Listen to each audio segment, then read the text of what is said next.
जय हिंद एस्पिरेंट्स, मैं रूबी ठाकुर स्वागत करती हूं आप सबका एसएसबी क्रैक एग्जाम्स चैनल पर। तो अब हाल ही में अनाउंस हो चुका है Nobel prize for the medicine and जो इस बार मिला है that is for the micro RNA gene regulation. तो चलिए जानेंगे डिटेल में कि माइक्रो आरएनए है क्या और कौन है जिन्हें इस बार जो है पर्टिकुलरली नोबेल प्राइज दिया गया। सो नोबेल प्राइज फॉर मेडिसिन जो अवार्ड किया गया दैट इज दो लोगों को, विक्टर एम्ब्रोस और गैरी रूकन। और ध्यान रखिएगा नोबेल प्राइज जो मेडिसिन में 1901 में पहली बार दिया गया था। आज तक 229 लोगों को दिया गया है एंड जिसमें से मात्र 13 ही ऐसी महिलाएं हैं जिनको मिला है अवार्ड। एंड साथ ही में ये जो भी अवार्ड दिया गया that is the 115th award जो कि रिप्रेजेंट किया गया in the Nobel prize for the medicine. और ये जो नोबेल प्राइज इनको नवाजा गया है that is for the micro RNA की डिस्कवरी और साथ ही में उसका जीन रेगुलेशन के अंदर क्या काम है उसको स्टडी करते हुए yes this particular award has been award. सबसे पहले बात करते हैं कि ये माइक्रो आरएनए जो है वो होता क्या है। तो आप ऐसे समझिए कि ये एक तरह का ऐसा मॉलिक्यूल है जो कि सेल्स को कंट्रोल करता है प्रोटीन प्रोडक्शन के लिए। मींस जो प्रोटीन प्रोडक्शन होता है उस जो सेल्स के अंदर तो उसे वो कंट्रोल करता है। प्रोटीन्स जो कि सेल प्रोड्यूस करते हैं वो बहुत सारे अलग अलग रोल प्ले करते हैं, सबका एक अलग रहता है। फॉर एग्जाम्पल अगर हम बात करें हीमोग्लोबिन प्रोटीन तो उसका काम होता है कि ऑक्सीजन को ट्रांसपोर्ट करना। इंसुलिन प्रोटीन का काम होता है कि ग्लूकोज को एब्जॉर्ब करना ब्लड में से। तो सिमिलरली बहुत सारे ऐसे बायोलॉजिकल प्रोसेसेस है जो लिविंग ऑर्गेनिजम्स के अंदर चलते हैं एंड उनके जो भी काम होगा उसको कौन करेगा, दैट इज द एक प्रोटीन का करेगा। अब कहा यह जा रहा है कि जो माइक्रो आरएनए है वो उस पर्टिकुलर चीज को ब्लॉक करता है, किस चीज को, प्रोटीन प्रोडक्शन को। नाउ माइक्रो आरएनए क्या है, कंट्रोल करता है जीन एक्सप्रेशन को। डन, मेनली वो क्या करता है, बाइंड कर देता है मैसेंजर आरएनए किसके अंदर, that is in the cell cytoplasm. So micro RNA controls the gene expression mainly by binding with the messenger RNA in cell cytoplasm. बोलने का मतलब क्या है कि जैसे हमने बात की कि वो प्रोटीन प्रोडक्शन को रोकता है, उसको कंट्रोल करता है, तो वो कैसे करेगा, जो माइक्रो आरएनए होगा वो बाइंड कर जाएगा एक मैसेंजर आरएनए के साथ। कहां पर, जो सेल साइटोप्लाज्म है उसी के अंदर। उसके बाद क्या होगा, जो वो बेसिकली जो पूरा हमारा बाइंडिंग बनेगा या तो वो एकदम से प्रोटीन के अंदर ट्रांसलेट हो जाएगा या फिर वो डिस्ट्रॉय हो जाएगा।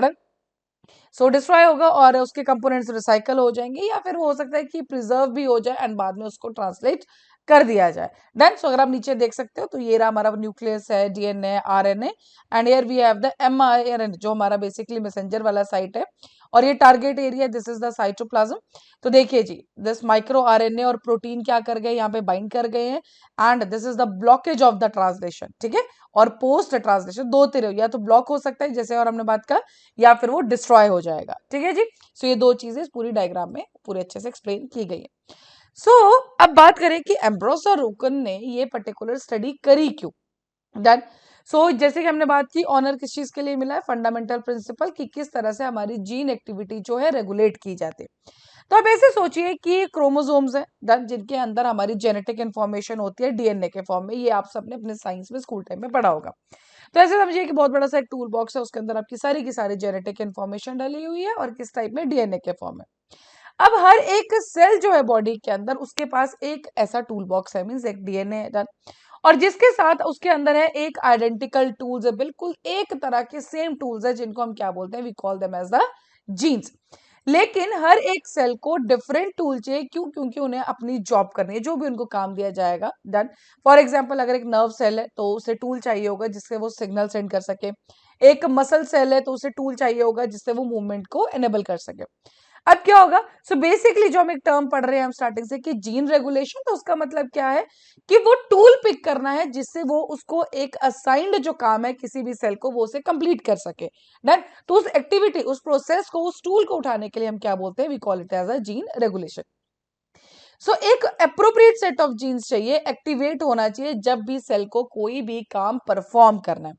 सो एम्ब्रोस रुकुन जो है इसी पर्टिकुलर इसी जीन रेगुलेशन को कि कैसे जो है ये टूल उठाया जाएगा, या मान लीजिए अगर नर्व सेल को काम करना है तो वो कैसे वो स्पेसिफिक टूल उठाएगा, बिकॉज डीएनए सेम है, जीन सेम है, आइडेंटिकल टूल्स है, सब कुछ हमारे पास सेम है।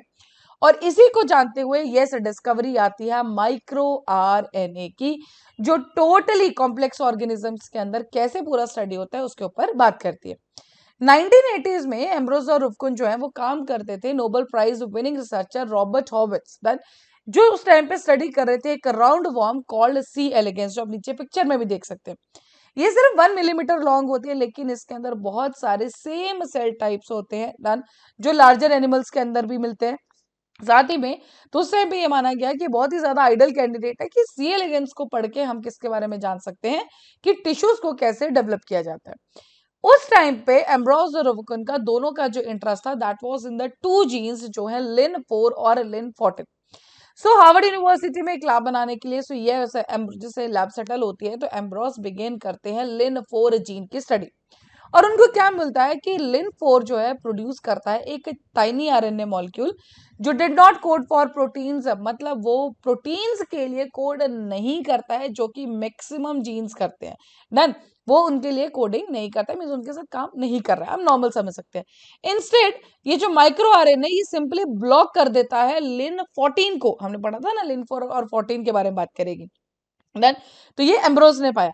सिमिलरली रुफकुन जो लेके आते हैं वो अपने लैब में काम कर रहे थे and he was examining the लिन14 जीन, और उसी के अंदर ही पाया कि लिन4 जो है वो स्टॉप नहीं कर रहे हैं प्रोडक्शन किसका, लिन14 एमआरएनए का, जो कि जेनेटिक इंस्ट्रक्शंस को कैरी कर रहा था फॉर मेकिंग इट्स प्रोटीन। और हमने स्टार्टिंग में क्या पढ़ा था कि ये नॉर्मली जो ये फंक्शन करते हैं दैट इज कि प्रोटीन्स को ब्लॉक करने के लिए, लेकिन एक्सेप्शन यहाँ पे कहाँ पे कि जो लिन14 है डन, जो लिन4 है वो 14 की प्रोडक्शन को बैन नहीं कर रहा है। अब क्या हुआ कि ऑफ कोर्स इसी के बीच में जीन्स कैसे काम कर रहे हैं, कैसे टाइनी आरएनए मॉलिक्यूल्स जो हैं वो इन सब चीजों को कंट्रोल कर रहे हैं, इसके ऊपर बात की। और ये जो स्टडी पब्लिश हुई 1993 में, हालांकि उस पर्टिकुलर टाइम पे साइंटिस्ट ने इतना ध्यान नहीं दिया, बाकी लोगों ने, बाकी पूरी कम्युनिटी ने, रीजन बिंग उनको लगा कि मात्र सी एलिगेंस के अंदर ही ये चीज हो रही है।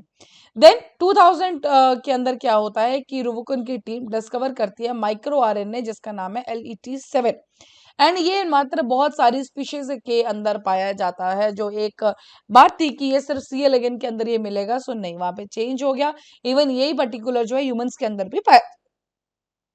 अब इसी के बाद होता है आइडेंटिफिकेशन ऑफ माइक्रो आरएनएस, और जो हंड्रेड्स ऑफ नंबर्स में पाए गए हैं। And is this the thing कि माइक्रो आरएनए जो आज बहुत ही क्रूशियल रोल प्ले करता है जीन रेगुलेशन के अंदर, मल्टी सेलुलर ऑर्गेनिजम्स के अंदर, कि किस हिसाब से अगर सेम जीन है, डीएनए सेम है, सब कुछ सेम है एक बॉडी के अंदर, तो कैसे पता लगता है कि जो कौन सा सेल है उसको नर्व सेल को क्या चाहिए, हीमोग्लोबिन सेल को क्या चाहिए, प्रोटीन्स को क्या करना है एक स्पेसिफिक प्रोसेस के लिए। So yes, इन सब चीजों के लिए yes, the particular 2 people are been awarded with this particular Nobel Prize for the medicine. बात करें कौन कौन से इंस्टीट्यूट्स रिस्पॉन्सिबल है, Swiss royal Swedish academy of sciences Nobel prize देती है फिजिक्स और केमिस्ट्री में, जो मोस्ट प्रोबेबली कल तक अनाउंस कर दिए जाएंगे। And Sweden Karolinska institute Nobel prize in physiology और मेडिसिन के लिए करते हैं, and Swedish academy for the Nobel prize in the literature. So yes, these are the institutes responsible for giving this Nobel prizes. So yes, the first has been declared. So that's all for this particular update. अभी आपके screen पे SSB interview के courses हर महीने हमारे batches बैठते आप join कर सकते हैं। साथ ही we are having the courses for India CDS FCAT, you can enrol in this particular courses. और जब भी आप एनरोल करो उस टाइम पे discount code that is the Warrior10 आप यूज करना ना भूलें। जैसे आप इस कोड को यूज करेंगे you will be getting the 10% of on that particular course. So that's all for the day. Thank you so much for watching this video lecture. जय हिंद, जय भारत। अगर आप एक डिफेंस एस्पिरेंट हैं और SSB interview, NDA, CDS, FCAT जैसे exams के लिए प्रिपेयर कर रहे हैं तो आप SSB क्रैक एग्जाम्स के कोर्स को चेक करना ना भूलें। आप हमारी लर्निंग एप्लीकेशन को Google Play Store से भी डाउनलोड कर सकते हैं।